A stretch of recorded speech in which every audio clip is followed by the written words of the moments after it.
Thank you. Thank you. Thank you so much.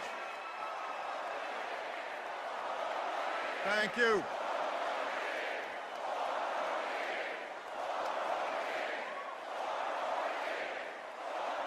Thank you so much.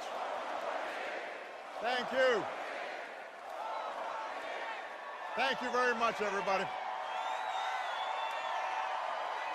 Thank you. Michelle, I love you so much. A few nights ago, everybody was reminded just what a lucky man I am.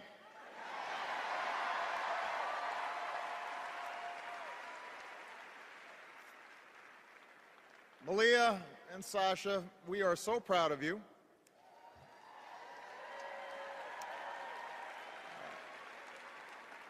And yes, you do have to go to school in the morning.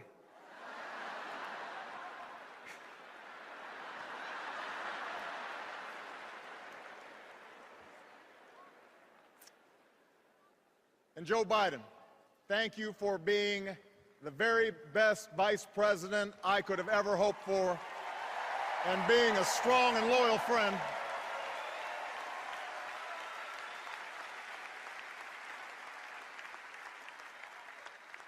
Madam Chairwoman, delegates, I accept your nomination for President of the United States.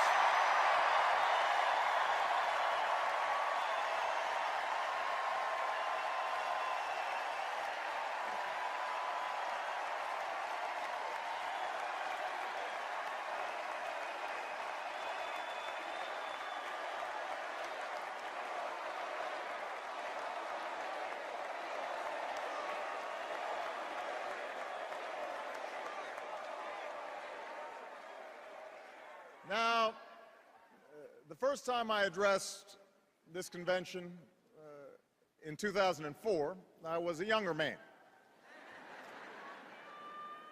a Senate candidate from Illinois who spoke about hope. Not blind optimism, not wishful thinking, but hope in the face of difficulty, hope in the face of uncertainty. That dogged faith in the future which has pushed this nation forward even when the odds are great, even when the road is long. 8 years later, that hope has been tested by the cost of war, by one of the worst economic crises in history, and by political gridlock that's left us wondering whether it's still even possible to tackle the challenges of our time. I know campaigns can seem small, even silly sometimes. Trivial things become big distractions. Serious issues become sound bites. The truth gets buried under an avalanche of money and advertising. I mean, if you're sick of hearing me approve this message, believe me, so am I.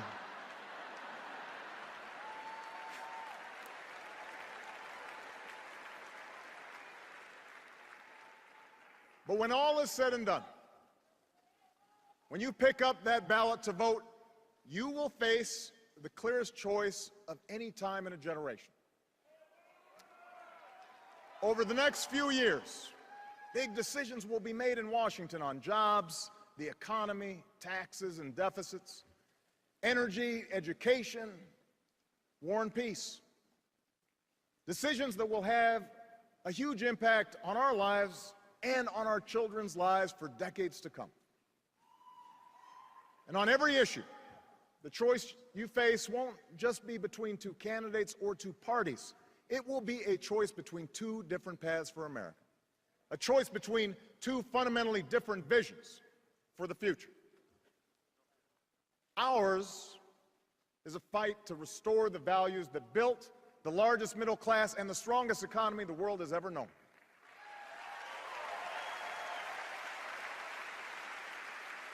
The values my grandfather defended as a soldier in Patton's army.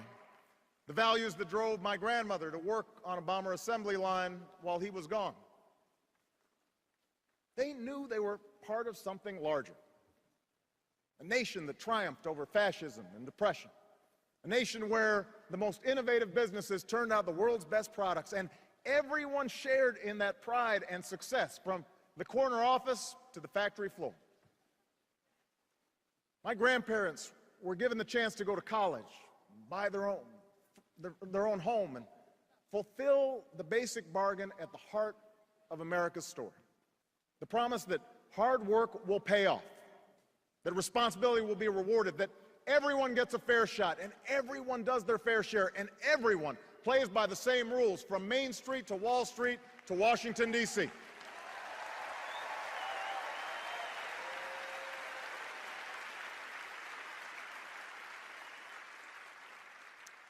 And I ran for president because I saw that basic bargain slipping away.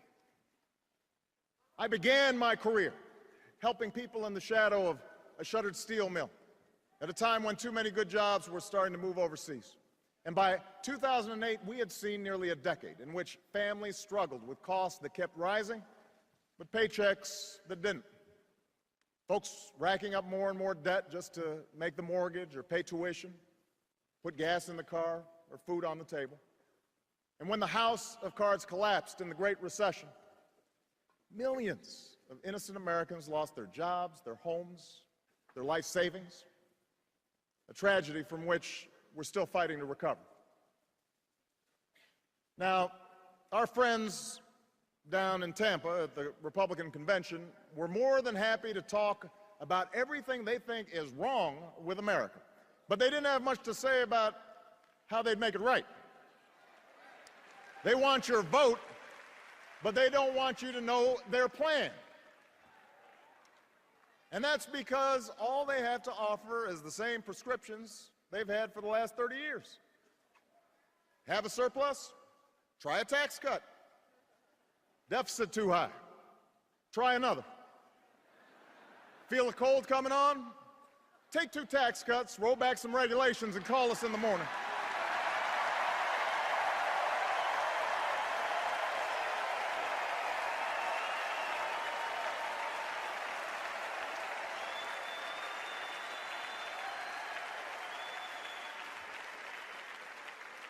Now, I've cut taxes for those who need it. Middle-class families, small businesses.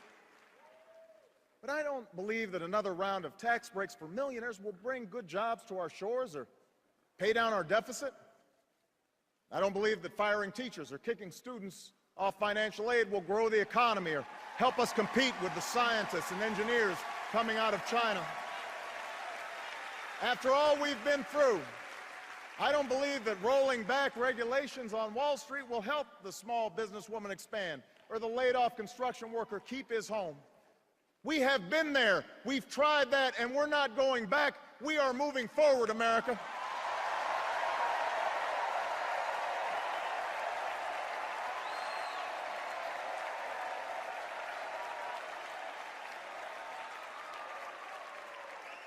Now, I won't pretend the path I'm offering is quick or easy. I never have. You didn't elect me to tell you what you wanted to hear. You elected me to tell you the truth. And the truth is, it will take more than a few years for us to solve challenges that have built up over decades. It'll require common effort and shared responsibility, and the kind of bold, persistent experimentation that Franklin Roosevelt pursued during the only crisis worse than this one. And by the way, those of us who carry on his party's legacy should remember that not every problem can be remedied with another government program or dictate from Washington. But know this, America, our problems can be solved. Our challenges can be met. The path we offer may be harder, but it leads to a better place, and I'm asking you to choose that future. I'm asking you to rally around a set of goals for your country, goals in manufacturing, energy, education, national security, and the deficit. Real, achievable plans that will lead to new jobs, more opportunity, and rebuild this economy on a stronger foundation. That's what we can do in the next 4 years, and that is why I am running for a second term as President of the United States.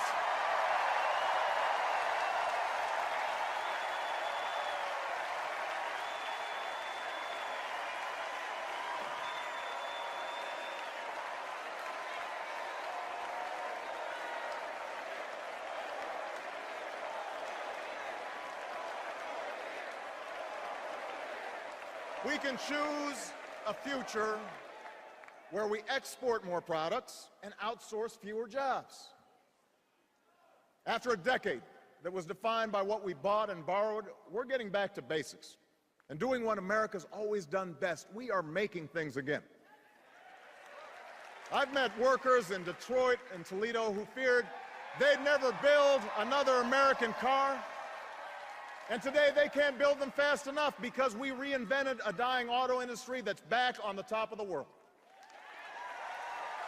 I've worked with business leaders who are bringing jobs back to America, not because our workers make less pay, but because we make better products, because we work harder and smarter than anyone else. I've signed trade agreements that are helping our companies sell more goods to millions of new customers, goods that are stamped with 3 proud words, made in America.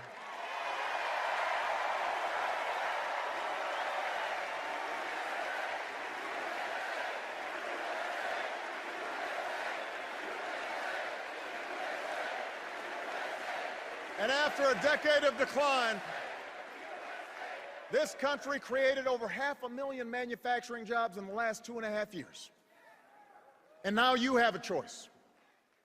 We can give more tax breaks to corporations that ship jobs overseas, or we can start rewarding companies that open new plants and train new workers and create new jobs here in the United States of America.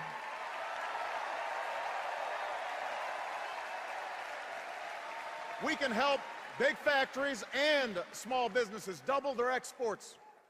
And if we choose this path, we can create 1 million new manufacturing jobs in the next 4 years. You can make that happen. You can choose that future. You can choose the path where we control more of our own energy. After 30 years of inaction, we raised fuel standards so that by the middle of the next decade, cars and trucks will go twice as far on a gallon of gas. We have doubled our use of renewable energy, and thousands of Americans have jobs today building wind turbines and long-lasting batteries. In the last year alone, we cut oil imports by 1 million barrels a day, more than any administration in recent history.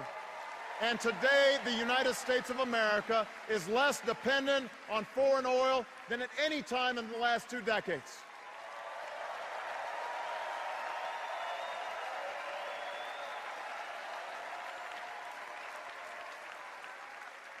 So now you have a choice between a strategy that reverses this progress or one that builds on it. We've opened millions of new acres for oil and gas exploration in the last 3 years, and we'll open more. But unlike my opponent, I will not let oil companies write this country's energy plan or endanger our coastlines or collect another $4 billion in corporate welfare from our taxpayers. We're offering a better path.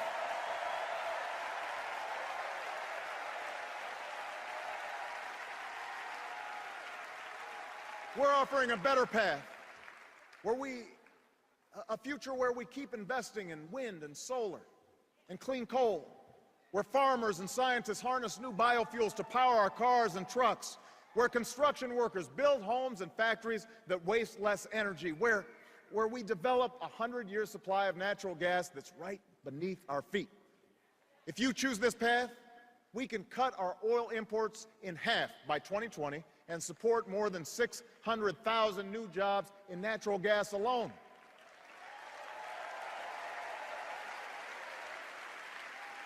And yes, my plan will continue to reduce the carbon pollution that is heating our planet, because climate change is not a hoax. More droughts and floods and wildfires are not a joke.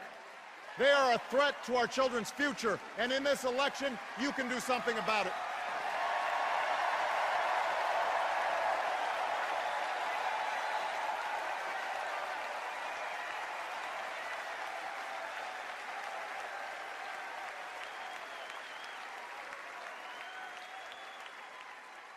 You can choose a future where more Americans have the chance to gain the skills they need to compete, no matter how old they are or how much money they have.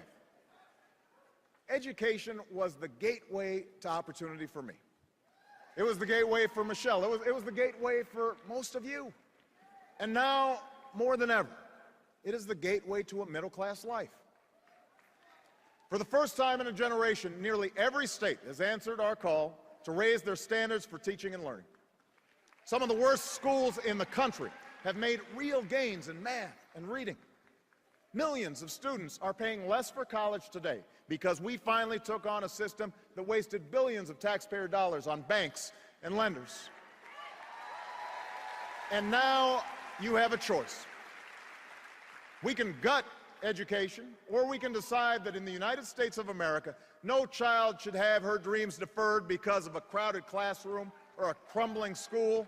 No family should have to set aside a college acceptance letter because they don't have the money. No company should have to look for workers overseas because they couldn't find any with the right skills here at home. That's not our future. That is not our future.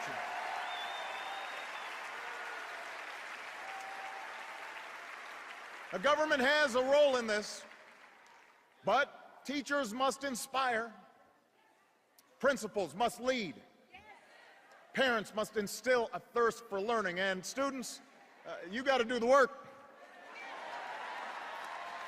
And together, I promise you, we can out-educate and out-compete any nation on earth. So help me recruit 100,000 math and science teachers within 10 years and improve early childhood education.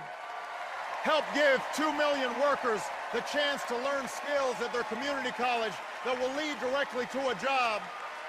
Help us work with colleges and universities to cut in half the growth of tuition costs over the next 10 years. We can meet that goal together. You can choose that future for America.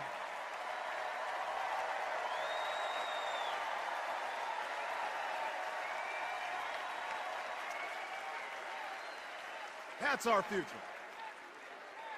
You know, in a world of new threats and new challenges, you can choose leadership that has been tested and proven.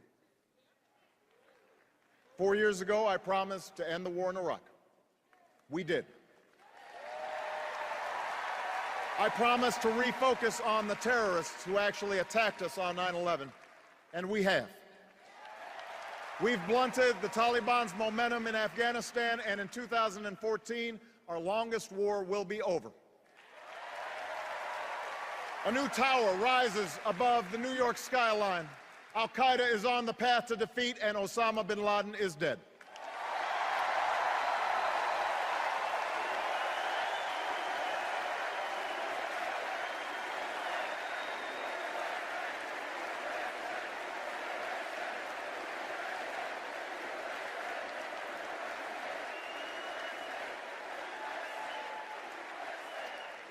Tonight, we pay tribute to the Americans who still serve in harm's way. We are forever in debt to a generation whose sacrifice has made this country safer and more respected. We will never forget you. And so long as I'm Commander-in-Chief, we will sustain the strongest military the world has ever known. When you take off the uniform, we will serve you as well as you've served us, because no one who fights for this country should have to fight for a job or a roof over their heads or the care that they need when they come home.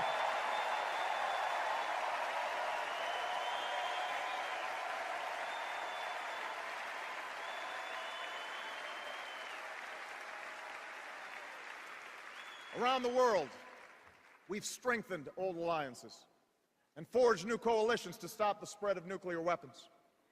We've reasserted our power across the Pacific and stood up to China on behalf of our workers. From Burma to Libya to South Sudan, we have advanced the rights and dignity of all human beings, men and women, Christians and Muslims and Jews. But for all the progress that we've made, challenges remain. Terrorist plots must be disrupted. Europe's crisis must be contained. Our commitment to Israel's security must not waver. and neither must our pursuit of peace. The Iranian government must face a world that stays united against its nuclear ambitions. The historic change sweeping across the Arab world must be defined not by the iron fist of a dictator or the hate of extremists, but by the hopes and aspirations of ordinary people who are reaching for the same rights that we celebrate here today. So now we have a choice. My opponent and his running mate are new to foreign policy. But from all that we've seen and heard, they want to take us back to an era of blustering and blundering that cost America so dearly. After all, you don't call Russia our #1 enemy, not Al-Qaeda, Russia, unless you're still stuck in a Cold War mind warp.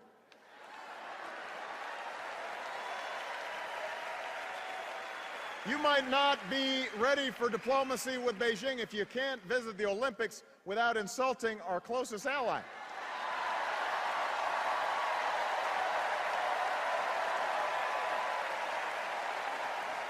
My opponent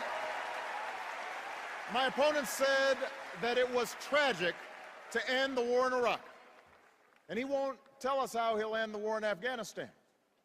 Well, I have, and I will.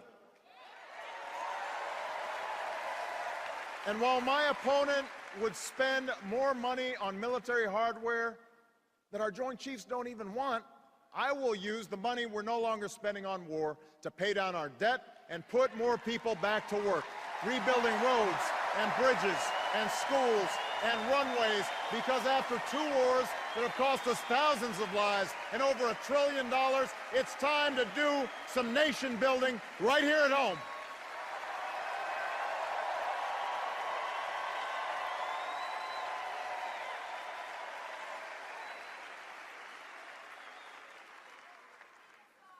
You can choose a future where we reduce our deficit without sticking it to the middle class.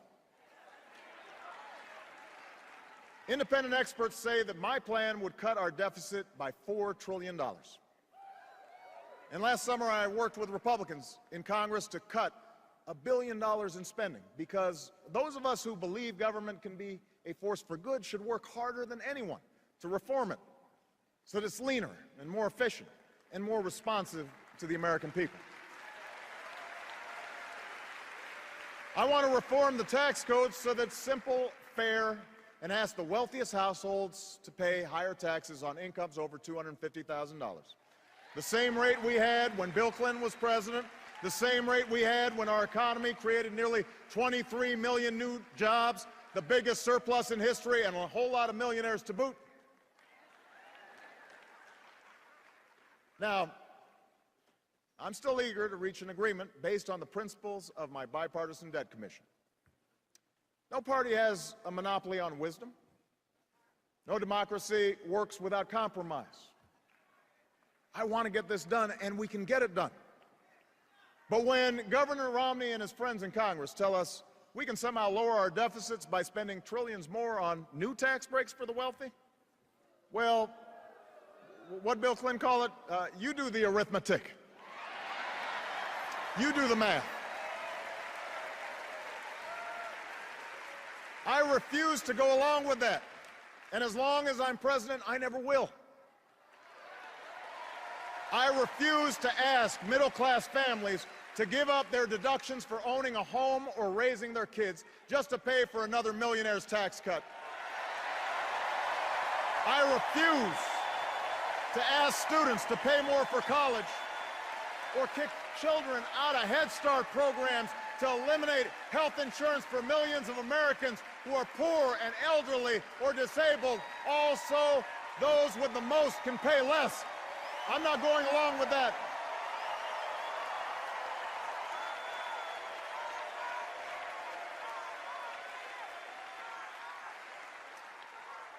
And I will never turn Medicare into a voucher.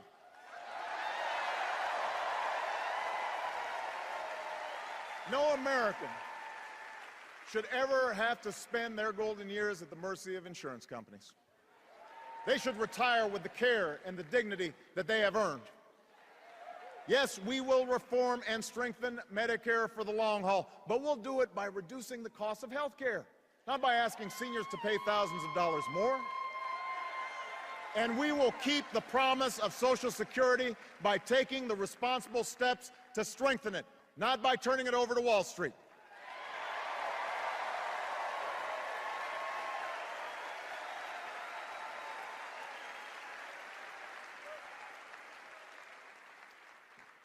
This is the choice we now face. This is what the election comes down to. Over and over, we've been told by our opponents that bigger tax cuts and fewer regulations are the only way. That since government can't do everything, it should do almost nothing. If you can't afford health insurance, hope that you don't get sick. If a company releases toxic pollution into the air your children breathe, well, that's the price of progress. If you can't afford to start a business or go to college, take my opponent's advice and borrow money from your parents.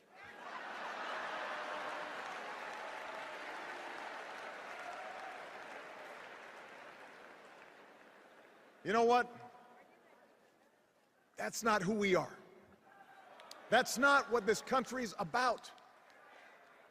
As Americans, we believe we are endowed by our Creator with certain inalienable rights, rights that no man or government can take away.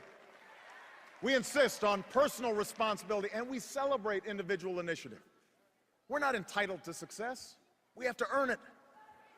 We honor the strivers, the dreamers, the risk takers, the entrepreneurs who have always been the driving force behind our free enterprise system, the greatest engine of growth and prosperity that the world's ever known. But we also believe in something called citizenship. Citizenship, a word at the very heart of our founding, a word at the very essence of our democracy. The idea that this country only works when we accept certain obligations to one another and to future generations. We believe that when a CEO pays his auto workers enough to buy the cars that they build, the whole company does better. We believe that when a family can no longer be tricked into signing a mortgage they can't afford, that family's protected, but so is the value of other people's homes. And so is the entire economy. We believe the little girl who's offered an escape from poverty by a great teacher or a grant for college could become the next Steve Jobs, or the scientist who cures cancer, or the President of the United States, and it is in our power to give her that chance.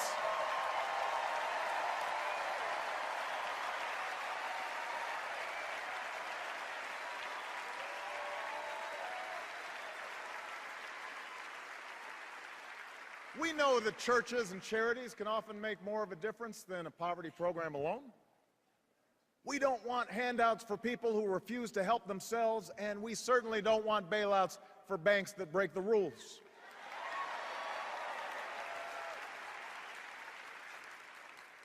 We don't think that government can solve all of our problems, but we don't think that the government is the source of all of our problems, any more than our welfare recipients, or corporations, or unions, or immigrants, or gays, or any other group we're told to blame for our troubles.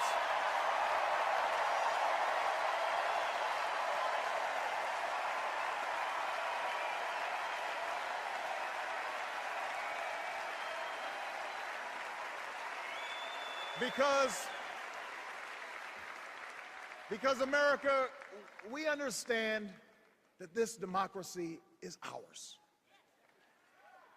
We, the people, recognize that we have responsibilities as well as rights, that our destinies are bound together, that a freedom which asks only what's in it for me, a freedom without a commitment to others, a freedom without love or charity or duty or patriotism is unworthy of our founding ideals and those who died in their defense.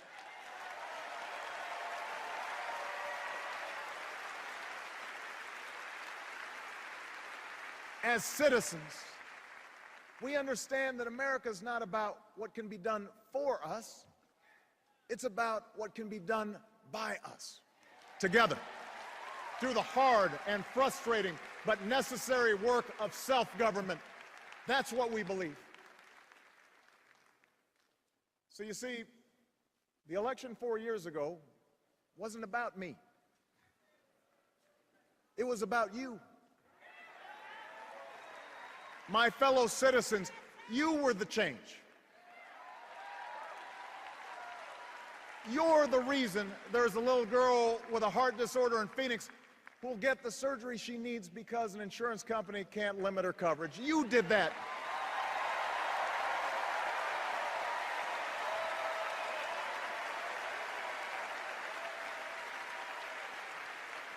You're the reason a young man in Colorado who never thought he'd be able to afford his dream of earning a medical degree is about to get that chance. You made that possible.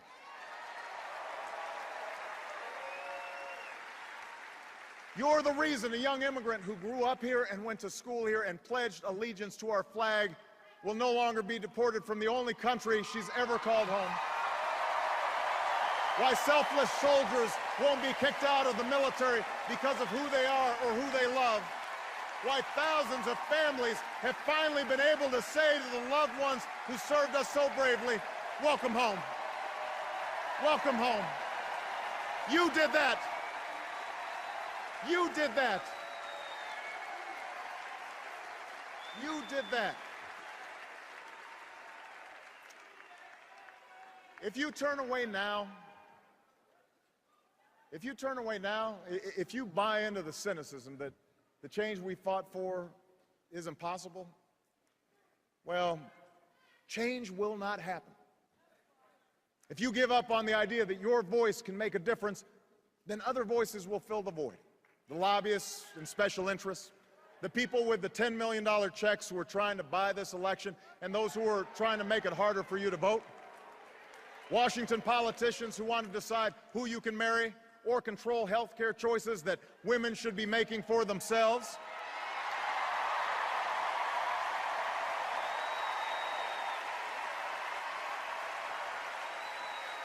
Only you can make sure that doesn't happen. Only you have the power to move us forward.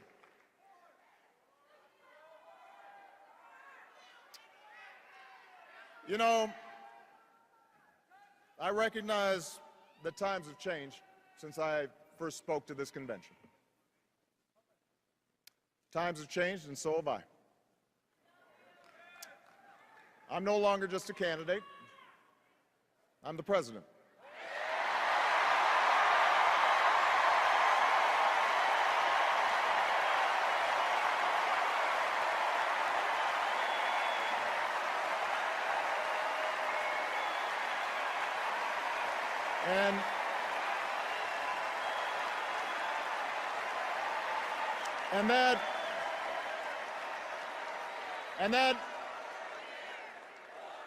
And that means I know what it means to send young Americans into battle. For I've held in my arms the mothers and fathers of those who didn't return. I've shared the pain of families who've lost their homes and the frustration of workers who've lost their jobs. If the critics are right that I've made all my decisions based on polls, then I must not be very good at reading them.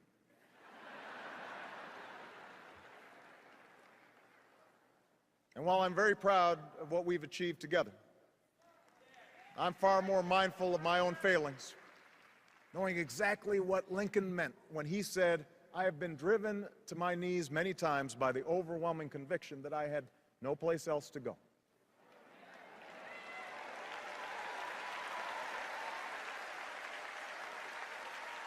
But as I stand here tonight, I have never been more hopeful about America. Not because I think I have all the answers, not because I'm naive about the magnitude of our challenges. I'm hopeful because of you. The young woman I met at a science fair who won national recognition for her biology research while living with her family at a homeless shelter, she gives me hope. The auto worker who won the lottery after his plant almost closed but kept coming to work every day and bought flags for his whole town and one of the cars that he built to surprise his wife. He gives me hope. The family business in Warroad, Minnesota, that didn't lay off a single one of their 4,000 employees when the recession hit, even when their competitors shut down dozens of plants, even when it meant the owner gave up some perks and some pay, because they understood that their biggest asset was the community and the workers who had helped build that business. They give me hope.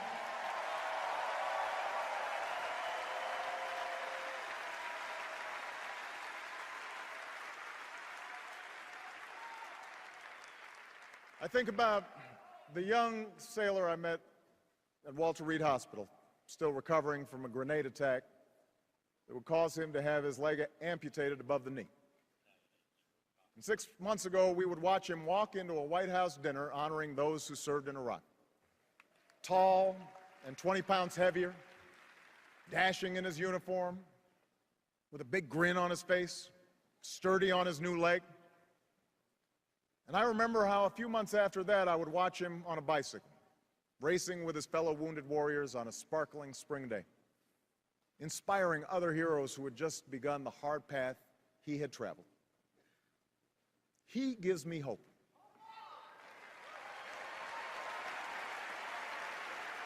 He gives me hope. I don't know what party these men and women belong to. I don't know if they'll vote for me. But I know that their spirit defines us. They remind me in the words of Scripture that ours is a future filled with hope. And if you share that faith with me, if you share that hope with me, I ask you tonight for your vote.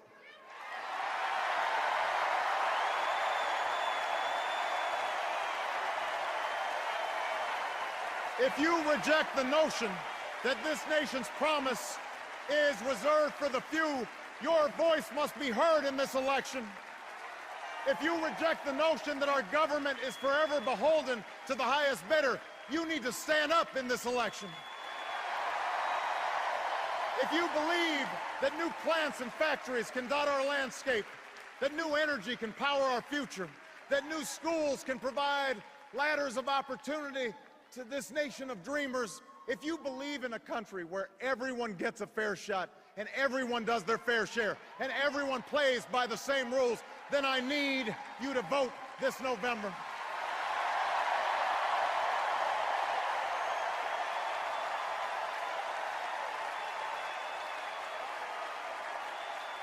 America, I never said this journey would be easy, and I won't promise that now.